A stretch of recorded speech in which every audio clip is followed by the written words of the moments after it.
Bueno, buenos días, mi nombre es Karina Sánchez, yo hoy les traigo el siguiente caso clínico.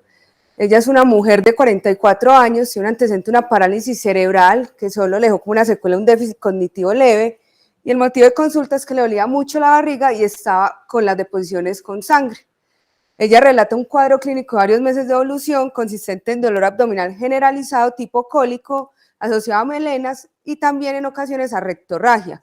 Como tal, no había tenido pérdida de peso, no había tenido cambios en el hábito intestinal, pero decide consultar por el aumento del dolor y ya se asociaba más a astenia y dinamia. Ella relataba que tenía ya una endoscopia y una colonoscopia hace 4 meses, las cuales fueron normales, pero como tal nunca trajo el resultado. Al examen físico estaba en aceptables condiciones, positivo solo tenía las conjuntivas pálidas y tenía un dolor generalizado a la palpación, pero ningún signo de irritación peritoneal. El tacto rectal no se encontró ninguna lesión, no tenía úlceras ni fisura y el guante salió limpio sin estigmas de sangrado. En los paraclínicos solo se venció una hemoglobina de 9,19 y el resto de paraclínicos era totalmente normal. Fue valorada por cirugía general, quien decide solicitar un ataque de abdomen contrastada por el dolor abdominal, una endoscopia y una colonoscopia. Esta es la tomografía.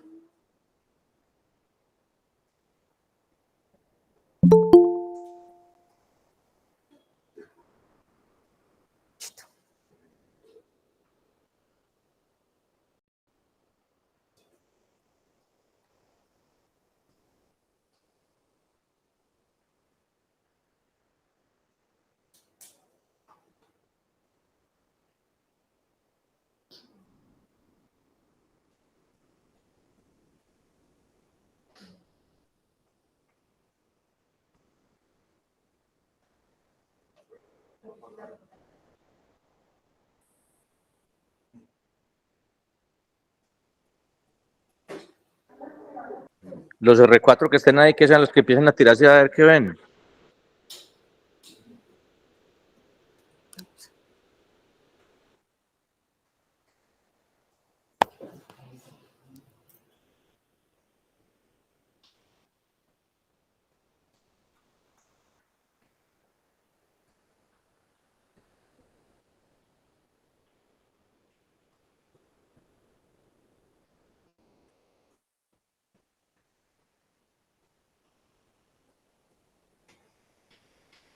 Profe, pues en órganos sólidos no encontré como anomalías.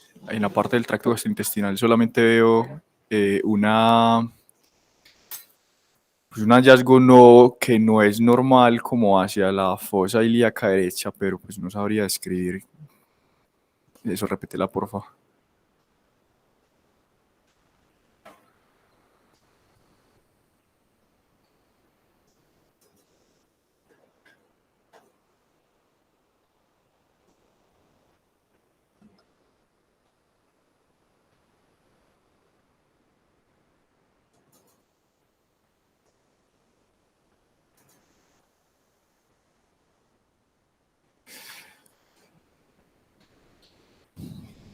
No, profe. Pues veo eso hallazgo normal como en las asas en folla de y hipogastrio. Vamos a ver en este corte de pronto, en este coronal.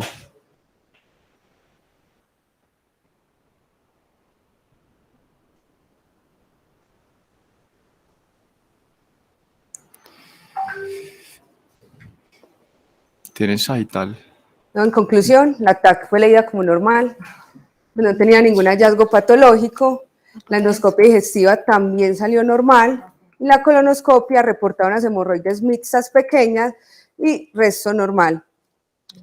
La paciente persistía con anemia, le disminuyó la hemoglobina 1 gramo, presentaba mareo, taquicardia, astenia, como tal durante la hospitalización nunca se vio el sangrado. Previo a esto se decidió transfundir una unidad de glóbulos rojos, se sospecha una hemorragia digestiva media, por lo cual se solicita una cápsula endoscópica, que es esta, la cual reporta que a nivel del yeyuno se vio una zona local de importante edema, eritema y leve estenosis de la luz del componente inflamatorio asociado a una imagen diverticular, por lo cual concluyen que tiene un divertículo yeyunal asociado a una mucosa eritematosa e inflamatoria.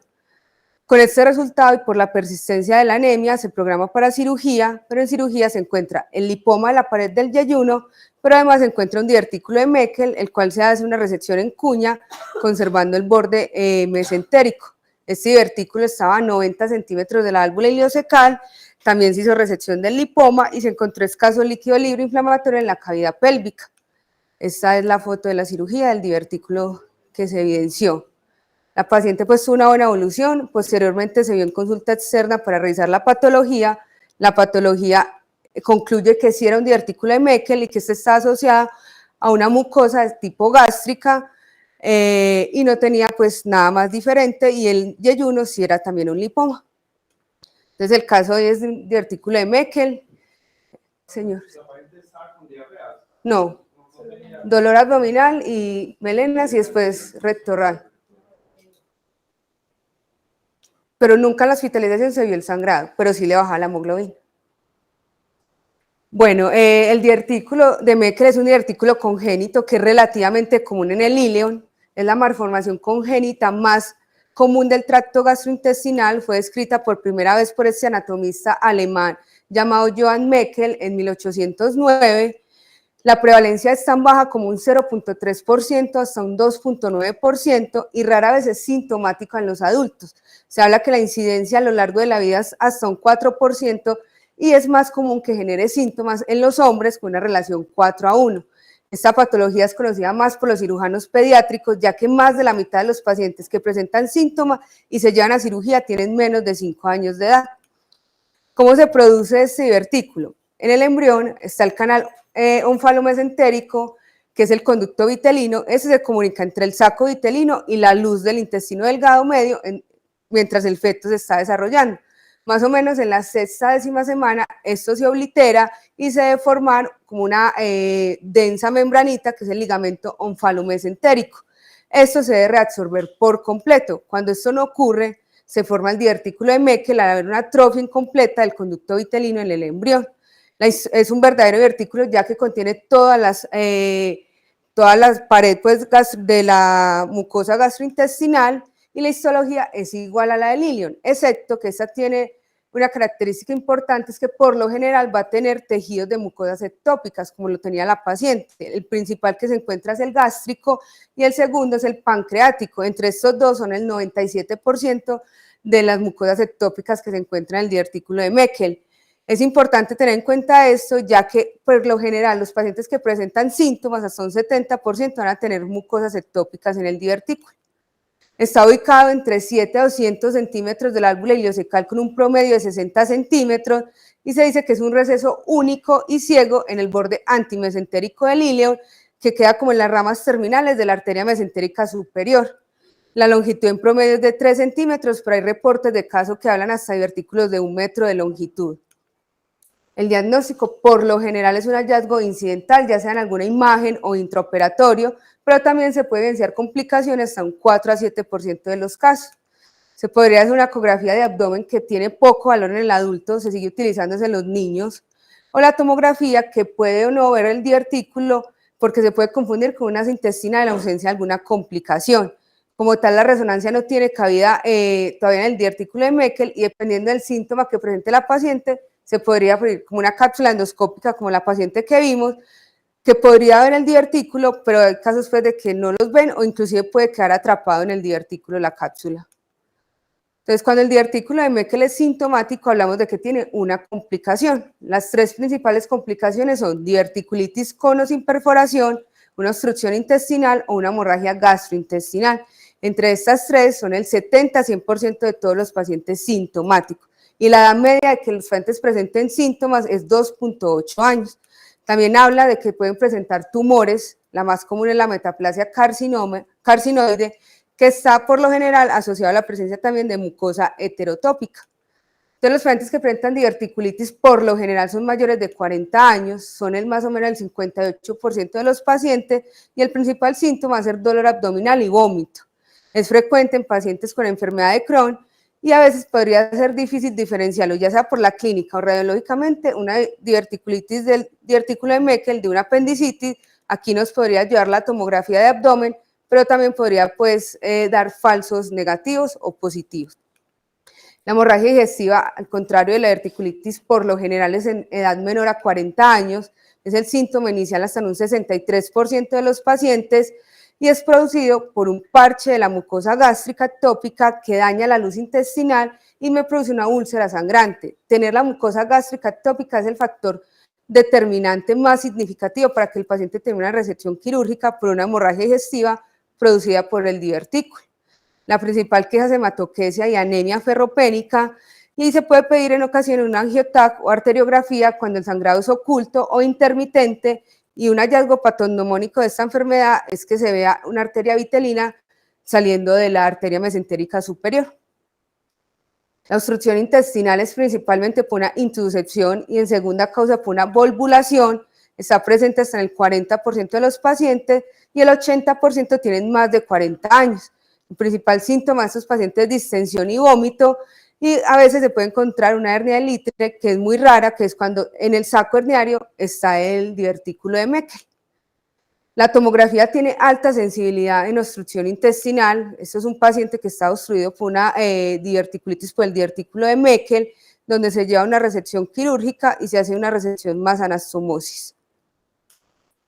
El tratamiento como tal del divertículo de Meckel sintomático va a ser cirugía, ya sea abierta o laparoscópica, y hay tres tipos. Está la resección y anastomosis segmentaria, que es la que se utiliza principalmente en pacientes con complicaciones, o los pacientes no complicados se podrían llevar una resección en cuña o un grapado tangencial. Ya el verdadero problema de esta enfermedad es cuando es silenciosa. ¿Qué quiere decir eso? Fue un hallazgo incidental, ya sea una tomografía o intraoperatoria. Entonces el debate está en si se debe hacer una resección profiláctica de este divertículo.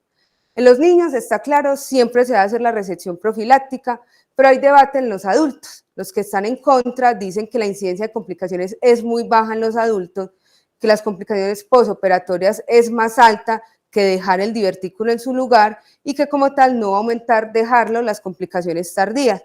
Y hay estudios que hablan que se deben de hacer resección de hasta 800 divertículos asintomáticos para evitar una muerte, que es muchos divertículos para evitar solo una muerte.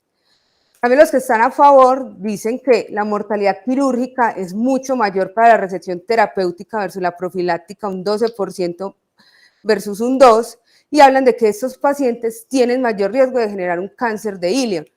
Los que la sugieren dicen que se debe hacer una diverticulectomía profiláctica por los tumores asociados que se encuentran en el divertículo de Meckel, ya que este lugar es 70 veces más predisponente a que forme un cáncer que el resto de ilio. Entonces ellos dicen que ya se hace el tratamiento, si lo tiene o no, de la enfermedad y se evita la posterior extensión del cáncer. En 1983 se hizo un estudio de 402 pacientes, como pensando qué pacientes tienen mayor probabilidad de generar síntomas, y estos se benefician de una resección profiláctica. Y ellos concluyen que los pacientes menores de 40 años, que tienen el divertículo mayor a 2 centímetros, que está asociado a la mucosa heterotópica y que son hombres, serían de llevar a cirugía profiláctica. Posteriormente, 20 años después, la Clínica Mayo hace un estudio muy parecido con 1.476 pacientes y concluyen prácticamente lo mismo, solo que cambian la edad en menores de 50 años. Y ellos hablan de que si los pacientes tienen estas 4 características, tienen hasta el 70% más de riesgo de generar complicaciones, y recomiendan que así tenga solo una, se va a hacer la resección profiláctica del divertículo de Meckel. Ya para ir finalizando, en muchos artículos se encuentra algo como una mnemotecnia para aprenderse como más fácil las características del divertículo, que es la regla de los 2, que es que está presente en el 2% de la población, mide 2 pies desde el álvula iliocecal, o sea, 60 centímetros, mide 2 pulgadas de largo, que es aproximadamente 5 centímetros, tiene 2 formas de tejido ectópico, que principalmente es el gástrico y seguido del pancreático, y que a los 2 años es la más común de presentación. Como conclusión, sabemos que el divertículo es un divertículo verdadero y es la malformación congénita más común gastrointestinal. La mayoría de las veces se diagnostica de forma fortuita, los pacientes rara vez presentan síntomas, y es más común que estos síntomas se presenten en los niños que en los pacientes adultos. Hay un consenso claro de que un paciente con síntomas se debe llevar a cirugía, pero no hay un consenso en los adultos cuando el divertículo es silencioso. Entonces siempre hay que individualizar, tener en cuenta los factores de riesgo que se han estudiado en varios estudios, ya que predisponen a que estos pacientes tengan mayor complicaciones y se ayuda a tomar una conducta definitiva. Muchas gracias.